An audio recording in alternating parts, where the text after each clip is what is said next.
Well, good morning, everyone. I hope you can hear me as we attempt to do Zoom and OWL and all these ways we're trying to connect with one another so that people can participate in the class. I am leading today. Father John is out of town. He is officiating at a wedding this weekend.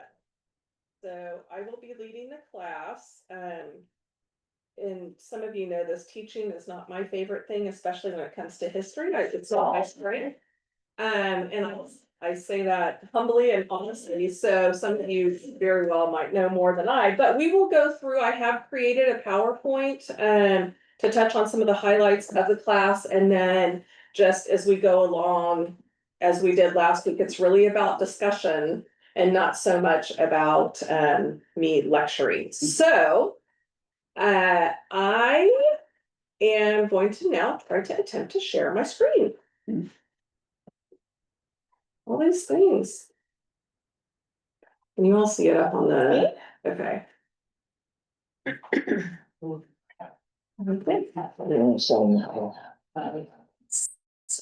morning. Good morning.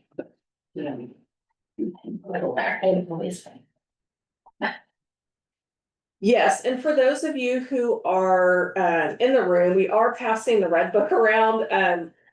We just like to know who's here. We actually keep attendance, so we know how many people attended. So,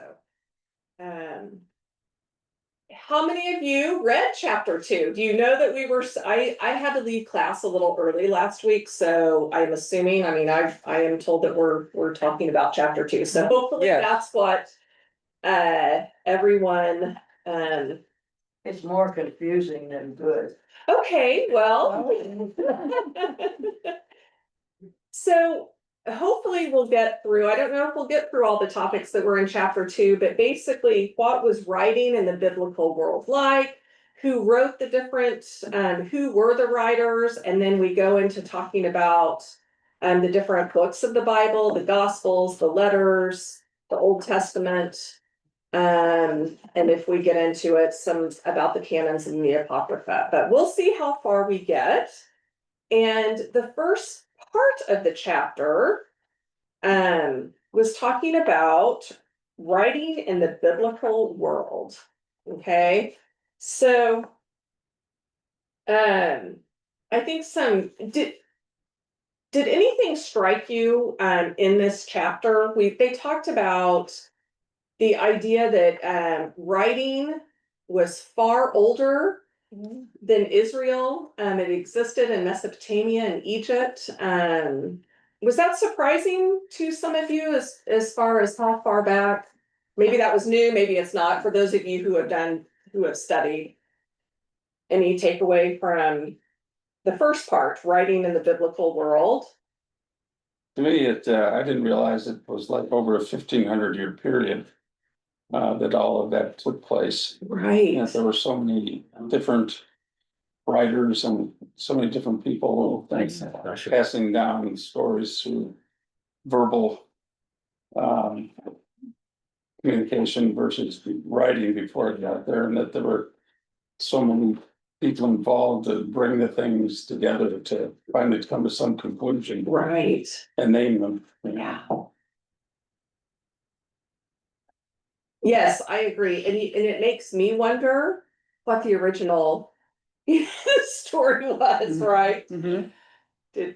And how does that, as you think about, writing it, and we touched on this last week as far as like oral tradition and then, writing down the stories and so forth, but does that change your view of how you engage in scripture at all?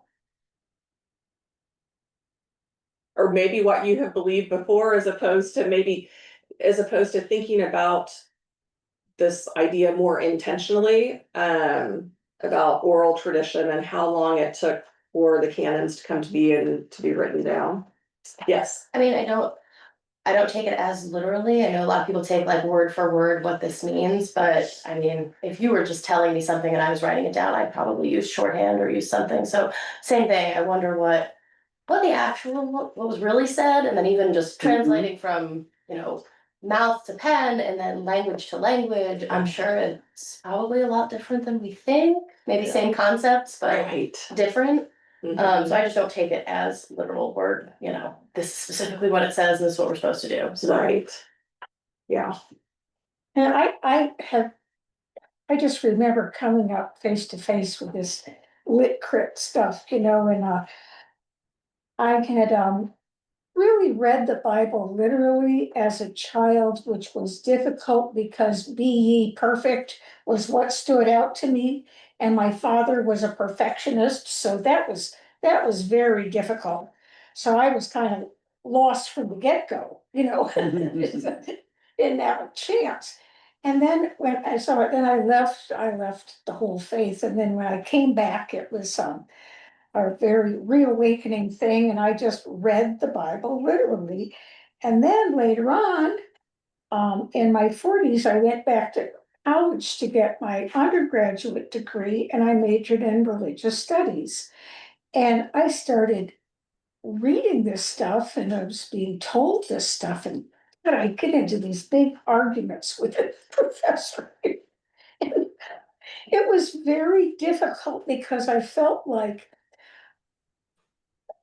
I guess when I read the Bible literally, whatever didn't make sense, I just had to accept, like the two creation stories. And some of the things that Jesus says are really kind of scary, So, and I just had to accept that. And I said, God, I'm just going to accept what you wrote, in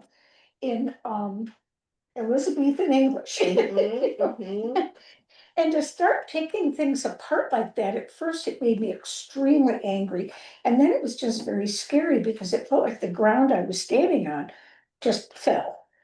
And but so it has taken me years of just diving into Bible classes after I got my degree and continuing to read and continuing to discuss it with people who are on that same journey to come to peace with reading the Bible intellectually and my own inner faith. And I love what Father John said about there's facts and there's truth.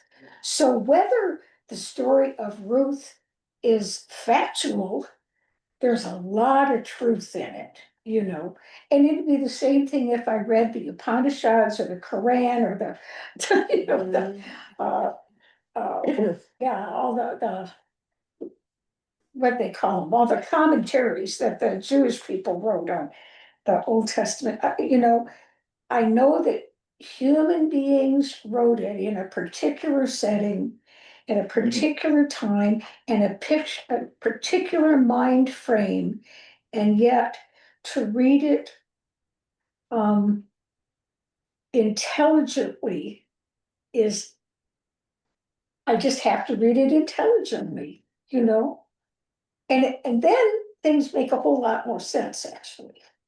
So, thank you Well, for. this is John, and um, I guess all of my religious teaching comes from the eastern side of the Christian church.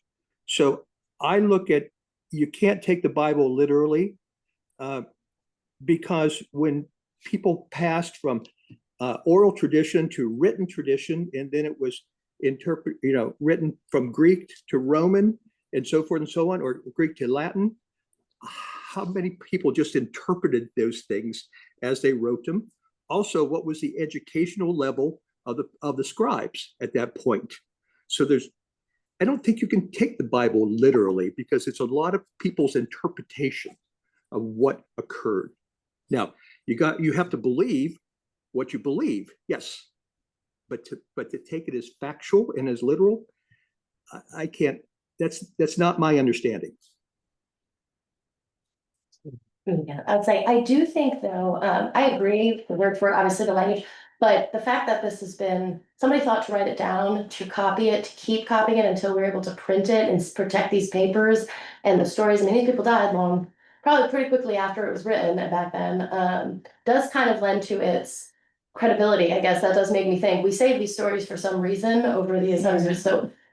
Maybe it is true and they all did happen, maybe not exactly word for word or that, but it does, at least in my opinion, I think it's crazy to keep that on, the paper that they had with what they were writing and actually store it and keep it and then keep rewriting it and keep the stories going. There's gotta be something to that.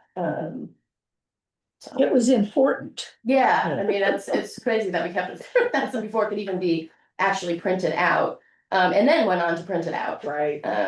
So, Well, and what they talked about in the chapter, just what it took to write, right? I mean, I have pictures, I'm sure and many of you have, but I don't know if you can see that very well, but just the idea of writing, to what it took to. Well, when they had an alphabet, I mean, even before then, they were Right. doing it in pictures. Right, and this is the Cuneiform. yes, that, I mean, hundreds and hundreds of, so you had to know them, then, to be able to write the story in this, type of. you gotta do it by daylight, like they don't have, Yes. they don't, they make one wrong etching or mark, you gotta write the whole thing over and over. Or did they? Yeah, well. True. But to your point, the time that it took to write these stories way back when, and they continued to repeat them, right? I mean, to write them in different, I mean, here's another. This is a map of the Mesopotamian world, and anyway, I just found it fascinating.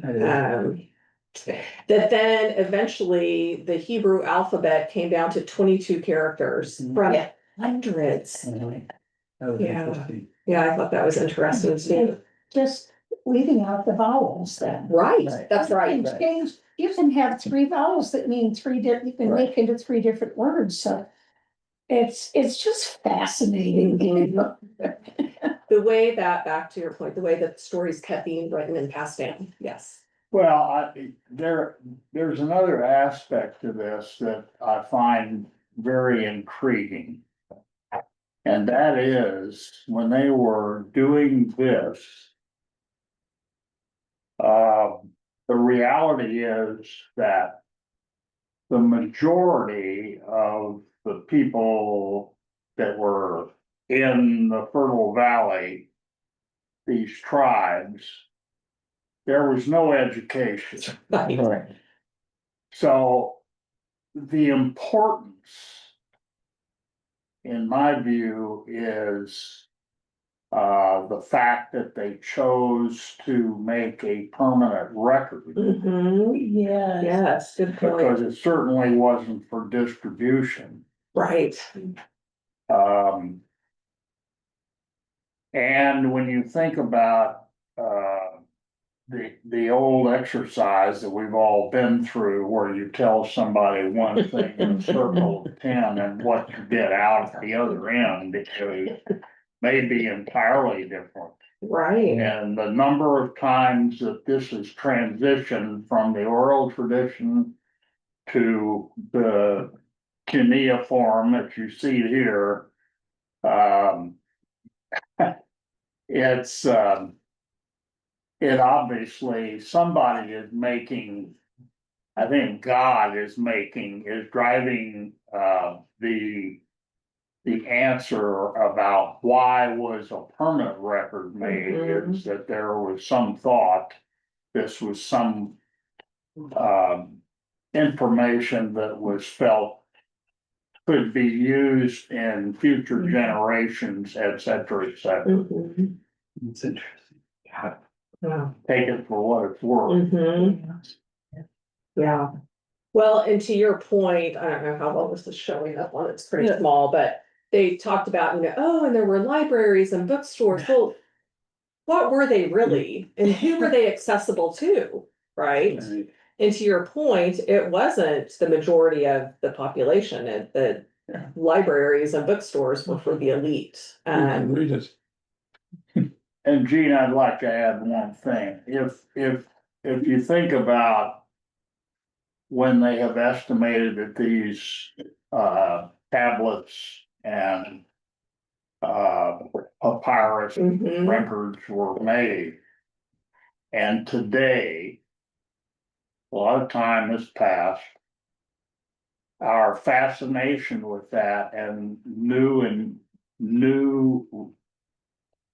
discoveries about that time and that history and those people. More and more of the speculation is being torn down about how all of this happened. Mhm. I mean, we're finding out more and more stuff about the archaeology work that goes on in the Middle East has been fascinating to watch. That's a good point. Yes. So, I was shared that slide because you touched on about the literacy rate and they talk about libraries and bookstores, but certainly they weren't accessible like they were back in the day. So still continued with the oral tradition, but to someone's point, the importance of writing it down became valuable. So the question, how does this picture of an ancient literate culture change how you imagine the Bible's world? Don't know if that, yeah, I mean, as far as telling these stories, oral tradition, going to synagogue, and back in that day, how do you imagine the world being and how people were hearing those stories at the time and digesting them and I think when you read some of the stories even in Matthew or any of the Gospels, that how quickly word could spread, you know. I mean, I can be on my news feed 20 times a day, but it seems like they got it just about as fast. do you think they really did? I think within a village, Yes. if something big happened, people would really know about it, Mhm. It just, I mean, not, 400 miles down the road. Right, yes. Well, I think if you think of their villages as our little communities, either like Brookside or Corinth or Prairie Village or something like it, in a small group, if something happened and I mean, I don't know whether they had bells, but if they had the signal fires, I'm thinking of Indians out on the prairies, and they would have signal fires from one hill to another, and whatever they'd have in the middle of the desert, I have no idea, or runners, and so there was communication, and that's what really started people talking and therefore eventually putting it down on something. Yeah. Because they wanted to remember. And as Tar said, when you do that old pass it along by word of mouth, Yes. it never comes out the same way. And I'm sure that down the line, somebody said, well, we better write this down. How can we create a picture to tell the story before it gets to the other end where it doesn't come out the same? Right. I mean, there's always, I guess in my mind, there's always an intellect or a creative person that's trying to, at least hopefully, trying to find an answer. Mm-hmm. I guess I pray for that. Inspired will of God. The inspired will of God, yes. But the communities were close to nature. They were tribes living and so many times, you hear that when you live that way, you experience things, you're keyed in. And this word was spawned because they could understand it. I mean, I think part of the culture and the way they were organized helped to spread it too. Yeah, because they were looking for miracles and Sure, they found them. that's right. Yeah, I'm just picturing, I mean, just how they, and this is totally getting off on a tangent, so, but just how they experienced, and we know this through writings and so forth, and that's why there are all sorts of pagan gods and so forth, as far as explaining nature and Mhm. explaining, trying to understand the world and what does a fire mean, and and sunrise, sunset. Anyway, I'm getting off on a tangent. So talking about the idea of the physical writing of scripture, the physical act of writing the stories, but then the bigger question that often comes up is who wrote the scriptures? Authorship and compilation, and there's all sorts of, I think, uh, commentaries and disputes and agreements back and forth on who were actually the people that were writing. And we touched on, I believe we touched on some of this last week. But many biblical books are anonymous. We talked about, was it Job last week? I mean, the book of Job is about Job, but he was not the one that wrote it, right? The Pentateuch, the first five books of the Hebrew Bible, contains Mosaic material, but it wasn't that Moses wrote all that was that's contained in those books. And then Kathy mentioned tension in the writings, whereas in Genesis we have two different creation stories. Are you all aware of these two different? Would you? Yeah, I can pull that up as we're talking. And the idea of there were compilers, there were redactors, I mean, just the way that who was writing it, who was editing it. There were so many more people involved than just one person that even in Paul's writings, right? So is there anything as I pull up? Jean, I guess I picture it. I was thinking about that this morning.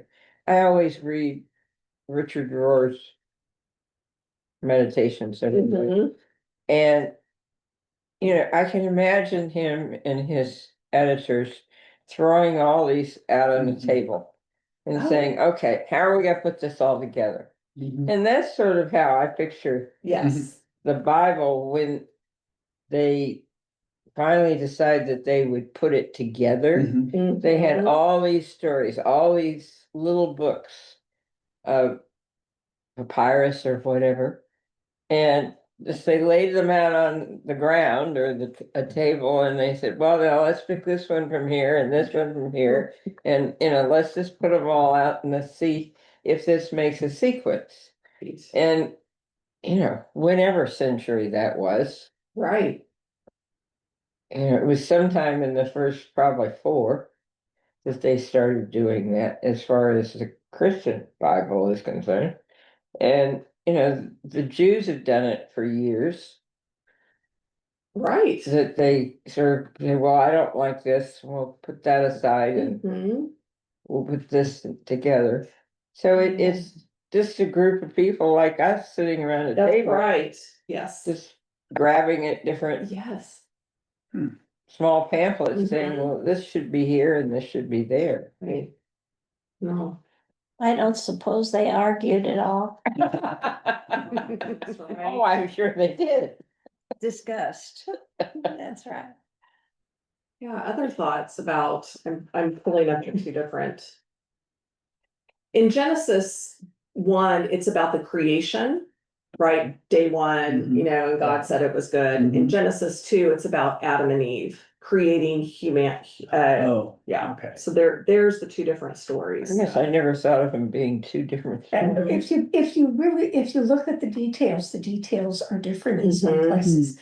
So, I mean, before I even knew about, I mean, somebody said, that these two stories are different. It's like, what do you mean? I would just read it and go, Right. I don't think about picking it apart and making a timeline but when I learned this stuff, it makes it so much, it makes more sense. to look at and go, and this is just something that, the Torah, the Pentateuch, Mhm. first 5 Bibles. This is the standing theory now, 4 different sources. The J, E, D, and P. And the P source is the priestly source. So what this was after the Babylonian exile.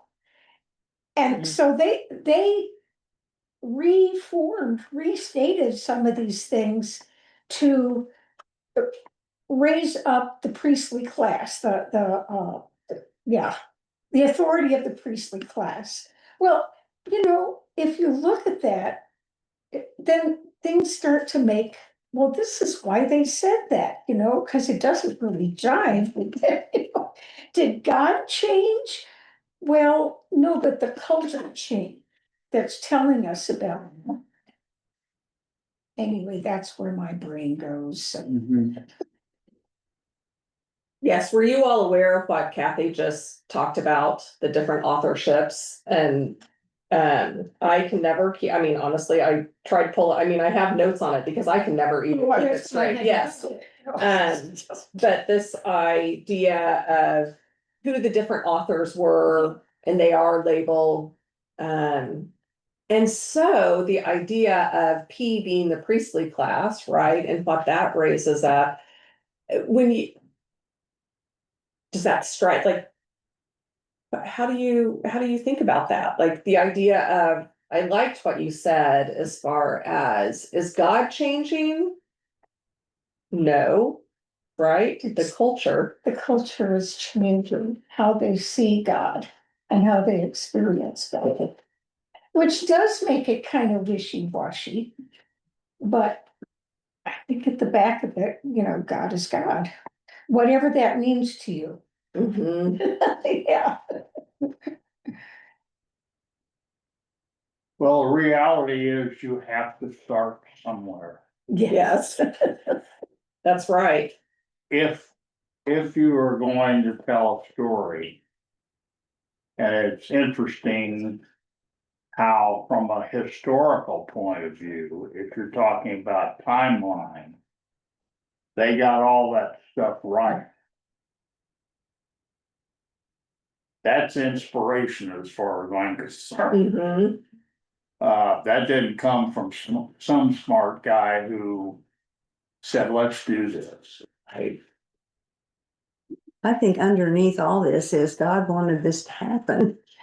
And it only a divine power could, as we're finding out every week, could have brought this together.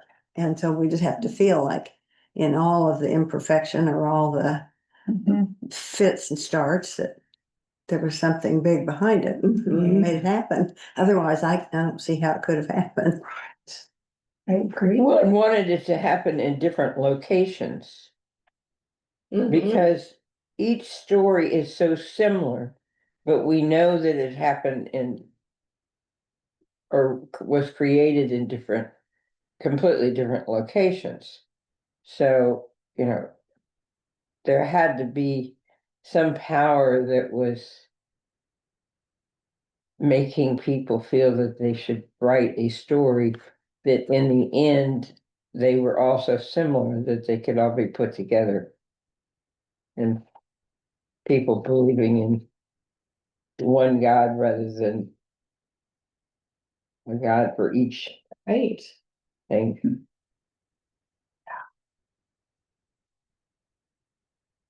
I mean, it's interesting how the more advanced the population got, the less gods they believed in. Mhm. They started pulling them together. Yeah. Any thoughts on what Jean just said? You. I don't know where that came from, but that just popped out of my head. Mhm. Yeah.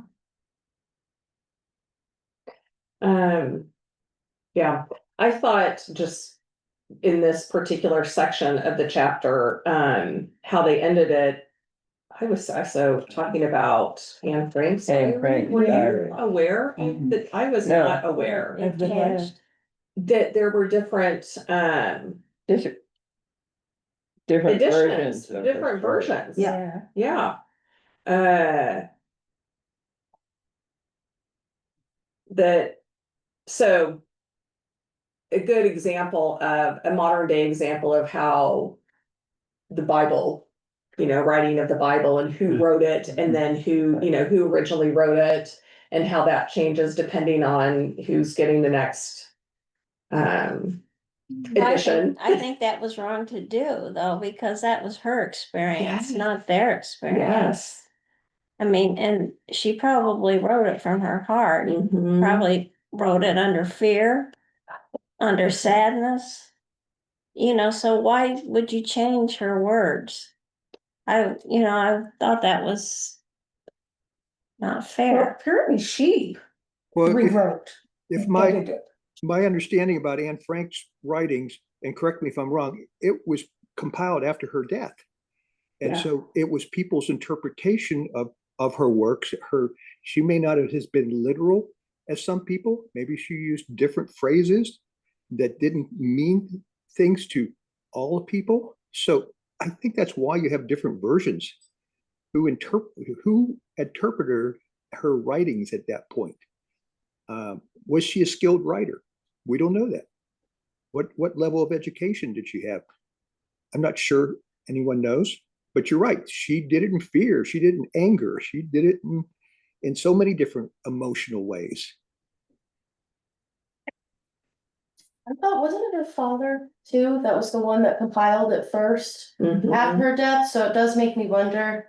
I mean, he lived through it all, how much pressure to either cut things out or not keep things to protect the daughter, or I don't know. And then Yeah, I after remember, years yeah. later changing like her foundation and stuff, but Yeah, they said he did. I wonder who the dad or what pressure he had to either hide things back then or not put things in, because he was still so. But her was her story. Mhm. Oh. And I understand why some things might have been changed, but no one lived it but her. Well, she made those notes intending to write a book after it was over. So it's hard to know what that book might have looked like as she finished it. Yeah, She had the chance to. and she called it a diary, right? Mhm. Because she probably wrote in it daily. Yeah, it reminds me of just all the different versions of the Bible we even have today. Of course, there's the King James, we use the NRSV. Have any of you read the Message? Mhm. The Bible, the Message? Pieces, yeah. Very different.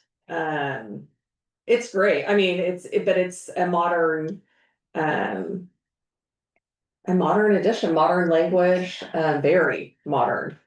So. Of the entire Bible? Mhm. And sometimes it really illuminates what you're reading. Mhm. But it's so different. I don't know. It's like the Old Testament, I don't know, was the Mishnah? Is that what it is? Mhm. That the Jewish scholars, everything in the Old Testament was open to interpretation, Mhm. so. Yes, Yeah. yeah. I will read you just so you can get a flavor, That's cool. if you would like. Why don't I read Genesis 1? Okay. I actually don't know how different it is. We'll see. But when it is interesting, when I was in seminary and taking my homiletics class, it is recommended to read different versions, like read the King James, read the NRSV, read the Message, but because it hits differently, right? The way it's worded. And so here is Genesis 1 from the Message. First this, God created the heavens and earth, all you see, all you don't see. Earth was a soup of nothingness, a bottomless emptiness, an inky blackness. God's spirit brooded like a bird above the watery abyss. God spoke light and light appeared. God saw the light was good and separated light from dark. And anyway, so that gives you Who was the author of that? oh, Peterson. yes, I'm pretty sure I'm pretty sure that's, There's another edition, another modern English. I have one at home from a Bible study years ago. The Good News Bible. That's it. Yeah, that was before. That's really plain English, Yeah, not, I think we have a lot of those here Mhm. somewhere. Eugene Peterson. Eugene. Eugene Peterson, yes. the Is message. is the author of the message. So as we talk about, different authors, who's writing it, the compilation of people, the editors and so forth, they then moved into the Gospels, right? And how we have 4 different Gospels who share one story but differ in details. They talked about Mark, we believe, is the first written gospel, and that Matthew and Luke were written after, and that they take a lot from Mark in their writings that are at the same time very different. Their interpretations, Matthew and Luke. And then there's John, so who stands in complete, his book, John's Gospel, is just completely different than the other 3. And that, let's see, there's so much we could say here. Matthew really focuses on speaking to the Jewish community and the church concerns. Luke is more like speaking to the poor, caring, inclusiveness, and so forth.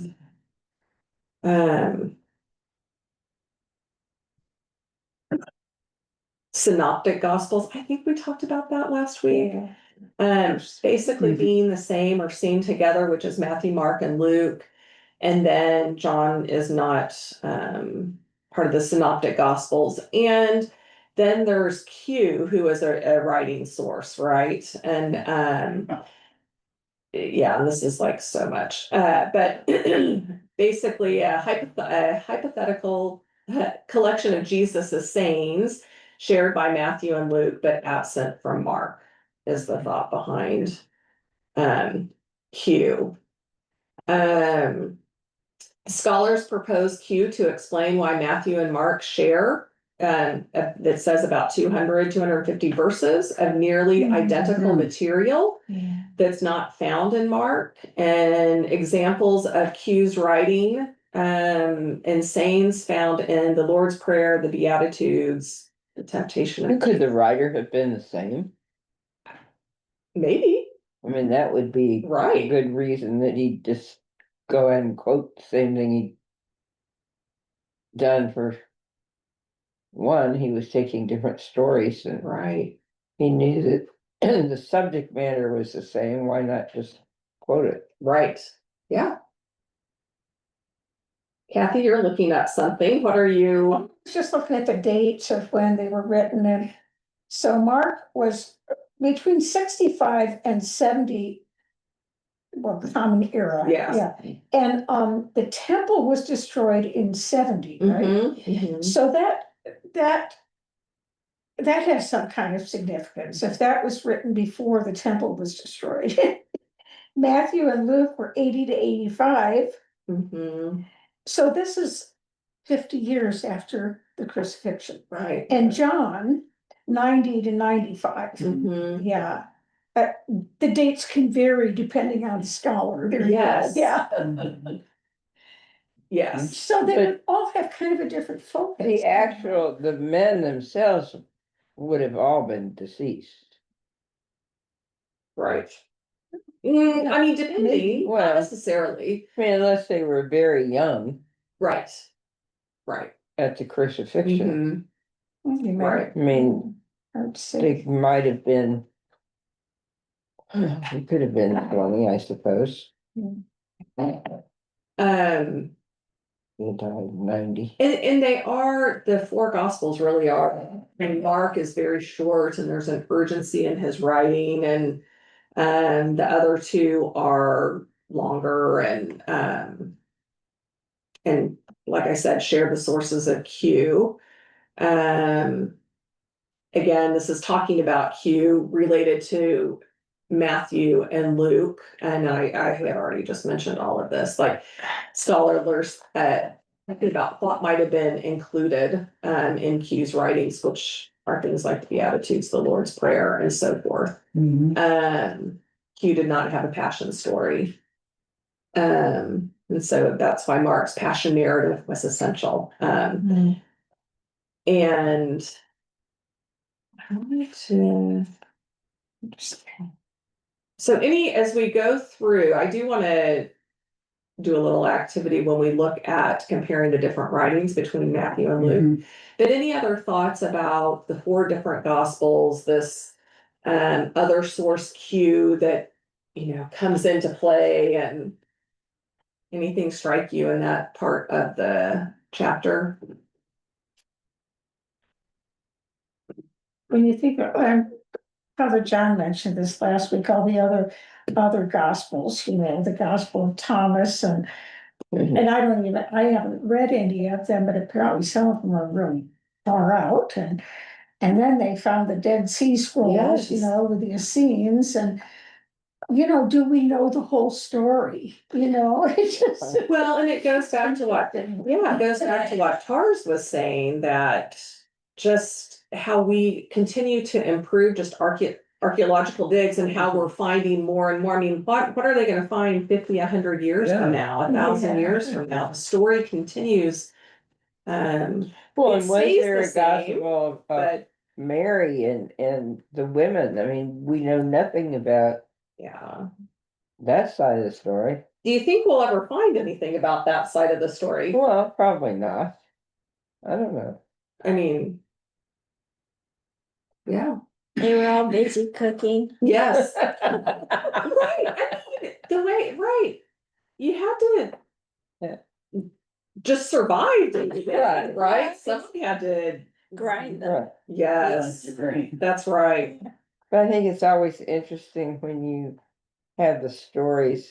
What's his name that wrote the mystery about Mary having Jesus's child in southern France and what is it? And Yeah. the different how the Masonic comes up from that. All those, which are intriguing. I mean, It makes you think, makes you pause and question and explore for sure. but how much of that is connected to, authors are creative and, how the stories of Jesus's birth and, even going back to the creation of Adam and Eve. I mean, there had to be somebody that was creating this. And, as Vicky said, there's got to be a divine behind it because it's so crazy that they would want to continue telling it. That they would want to continue telling it, and that it is like all those thousands of years, and we still are, And we still tell it. right? Yes. That's kind of interesting, and it just occurred to me,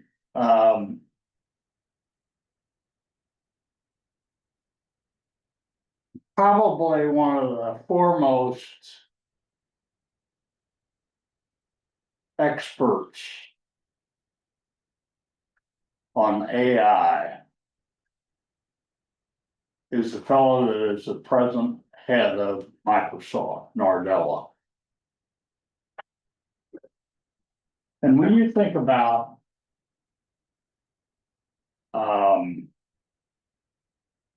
how things transpire, if you will, when he can get up in front of the world, so to speak, and make the comment that we created this, but we don't know how it works.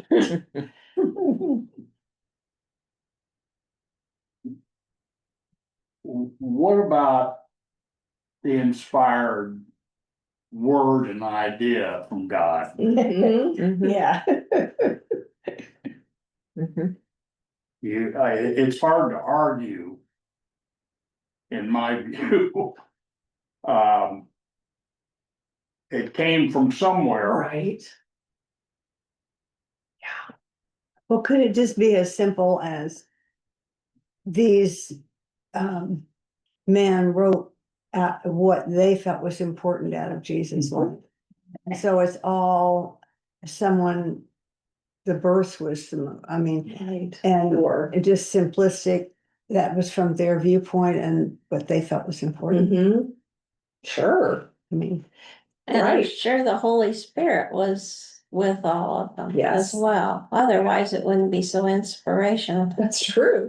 Yes, that's a really good point as well. Yeah. Right, and their tellings, I mean, his birth and the historical figures included in their stories, I mean, that's valuable. I think, I don't know if we've talked about this in other classes here, but it's valuable to name those people because it's historically, like, when you name Pontius Pilate, and Mhm. that's giving true historical Right. records. Historical line. Yes, yes. Yeah. I mean, it's putting us all together, it's like divine inspiration. Kind of got to everybody and all of a sudden somebody said, okay, we're gonna finally decide that this is. Yeah. Right. God was just saying, I want you to concentrate on this for a few minutes, and now you can go concentrate on that. And no Make it tutoring in between. And the reality is, we're struggling with the same things that Everybody. was written down 2,000 years ago, right? I mean, as far as looking at the human condition and, Yeah. and that idea of God, I mean, I think humanity is, of course, I believe, well, I don't have to believe this, but in my line of work, it's good that I do. I think humanity is looking for, it's hard to name, but looking for that higher being, that Yeah. connection, Well, right? there's Whether you there's- name it God or whether you name it something else, there, Genuine. yes, the genuine, yes, Yeah. right? I mean, every place you read it, it says that the human mind is always looking for something better than it. Yeah. So you're always searching for something that either was the creator or something to tell you what to do or Right. whatever. A power greater than Right, ourselves. Power greater than ourselves. Right. Yeah, and I think the value of, at least when we're talking about the New Testament and the Gospels and their different perspectives, I just think because we all come from different perspectives, and it helps us when we're reading, different, whether it's Matthew or Luke's, I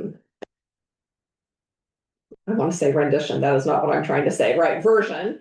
It helps us, look at something just a little differently. For example, if we look at this, I just want to do this really quickly, but looking at Matthew 5:3 and Luke 6:20. So in Matthew 5:3, this is the Beatitudes.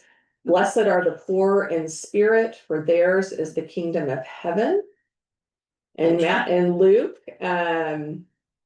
is he doesn't, gosh, my mind's trying to blank. It's not the Beatitudes per se. This is like Sermon on the Mount, and Luke's is Sermon on the Plain. Yeah. And so Luke says, then he looked up at his disciples and said, blessed are you who are poor, for yours is the kingdom of God.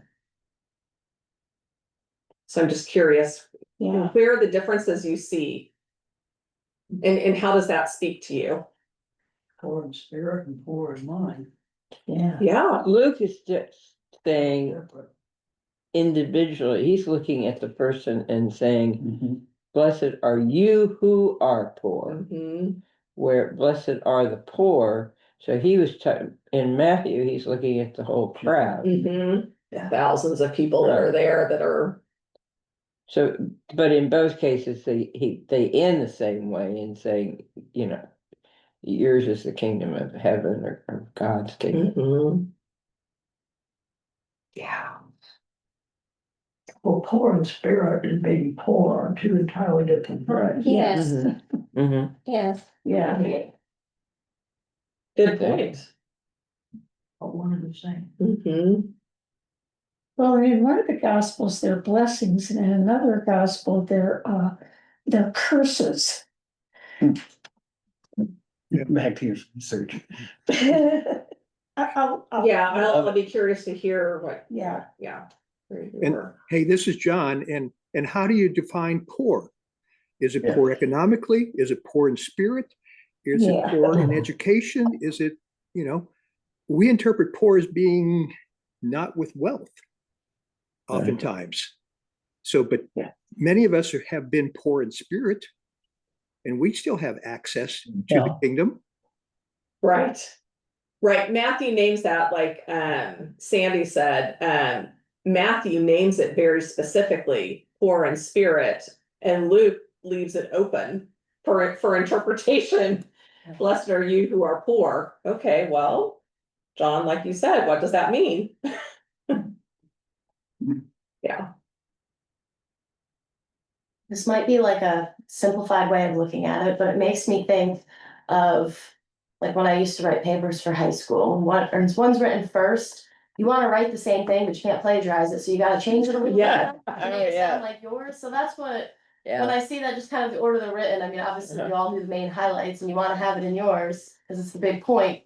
But you're not going to write exactly what it said, so you change it a little, which can or cannot change the meaning of what was Right. written, but that's what I always think of whenever people Yeah, compare exactly. the different ones. I'm like, somebody was just not trying to plagiarize and just changing it a little bit to either make it more relatable or understandable, or just that's how it, I don't know, just to change it and have a different version. Yeah. We have 50 versions of the Bible, but that's what I think of all the time. It's just Thanks for bringing back that memory. Right.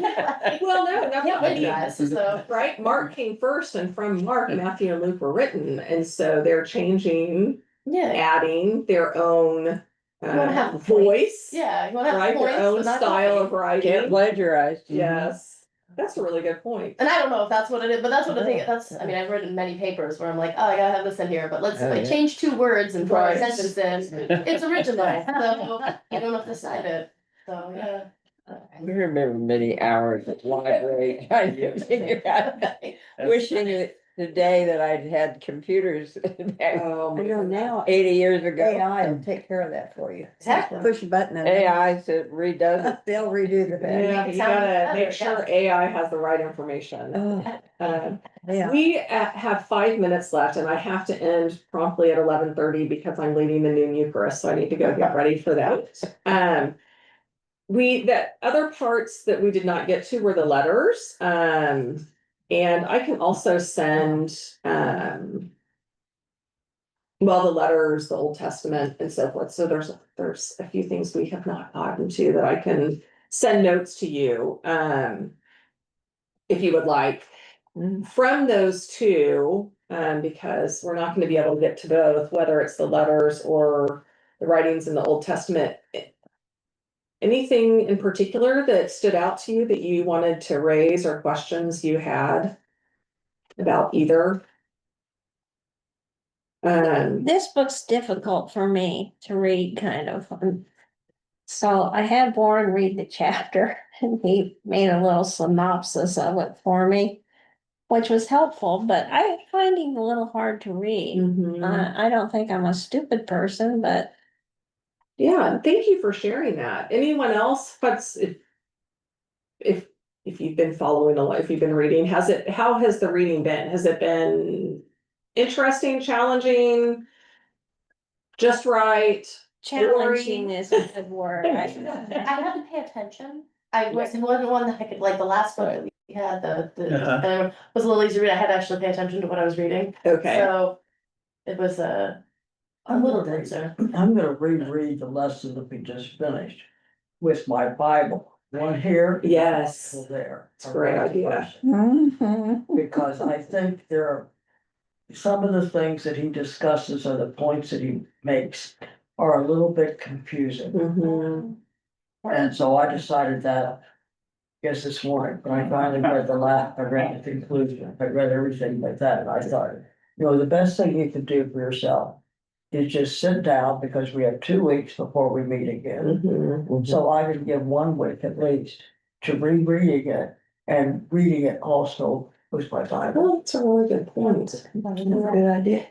And I think coming with those, like, oh my gosh, I found this really confusing. Can we talk about this? Or did anyone else find Yeah. that part confusing? Or, I mean, that would be good too, just to, I got the feeling it was cramming so much information Yeah. yes. within Yeah. 20 pages. Honestly, it is so much information. Yeah, this one was. I mean, you semester long classes on each of these and a semester long class. Library. Yes, and so to even, I mean, honestly, it was a little daunting to think about even leading this section because I think we're not doing a lot of these different, like the letters or the any justice by quickly going through. No, you them. could almost spend a class on just the Oh, you could. letters and the prophets. You And could spend a the- class on just Matthew. Yeah. I mean, Yeah. yes, TARS. Yeah, Sandy and I were discussing the confusing information, today. And it occurs to me that, the writer is also struggling with the same issue. Yes, Mhm. yeah, Yeah. it's a really good point. Complicated. I mean, you think about trying to sit down and cogently in 20 pages, get us where we are today. And, that's a daunting task at Mhm. best. I think the value of this book is it gives us an overview Right. and just the realization that the Bible was written in a process, it was just a long process in many cultures and many people. And so it's just, I mean, it's just a jib jab of information that a whole book on Mhm. Genesis. Right. That's a good point. I mean, it is, really, that's the overarching Mhm. theme of this chapter is just to realize the complexity of putting this book together, and how it came to be. Yeah. And so maybe that's a good way to end, just very confused. It's in my life. Who is working on the continuum? Because we got 2.5 centuries. 2.5 millennia. That. The story doesn't end. I asked that I don't know if it was Class? seminary or a staff meeting, I can't even remember where it was, and I mean, the looks I got. Because really, will there be more added to it? Is that what you're saying? Yeah. Like, who's writing Well, I mean, there's the original text for sure, but like you said. Is there another Bible or is there a continuum of the Bible in life? Will there continue to be an inspirational addition There going forward? is that verse that says, anyone who adds to this book will be, I don't know. I mean, I think, having studied and gotten a degree in history.